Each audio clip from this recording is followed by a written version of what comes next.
महाराज की जय। जय गुरु महाराज, जय परमात्मा।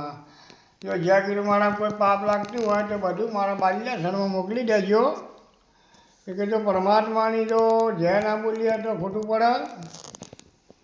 एक प्रथम आप एक सिद्धांत दाखलो है ये तब सिद्धांत समझो। एक वाघ હતો અને વાઘ બોર્ડમાં હુઈ રહેલા એમાં એક સીતુભાઈ લાકડ્યા સીતુભાઈ સીધી વાઘની બોર્ડમાં જો વાઘે વિચાર કર્યો કે મારું બેટું મારી બોર્ડ ઉપર તો ઠીક છે પણ આટલામાં કોઈ મોણ આવી ના કે ના સીતું આવ્યું છે પણ વાઘને દયા આવી કે મને શિકાર નહીં કરવો।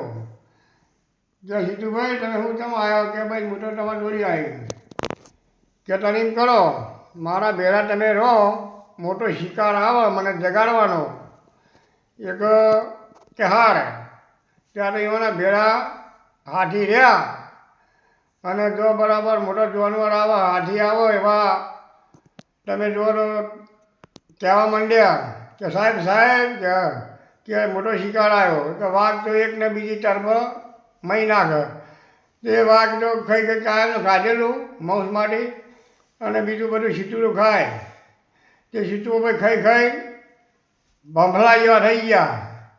12 મહિના રહી જેડી સીતુભાઈ બદલાણ્યા કે વાઘભાઈ કે માતામાં આગવો શિકાર કરવો કે હાર બેટા તો આગવો શિકાર કર।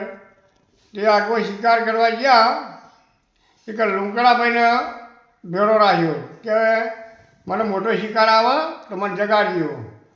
ત્યારે પૂનમનો દિવસ હતો હાથી બધા છૂટ્યા પાણી પાણી ગોટા થઈ ગયેલા ત્યાં સીતુભાઈને હુડેલામાં બોર્ડમાં અને પેલો લુંગડો ભાઈ કહેવા માટે કે સાહેબ સાહેબ કે શિકાર આવ્યો કે હા કે જો ભાઈ મારી લાલ થઈ કે હા લાલ ગુમ બાપુ થઈ ગઈ છે।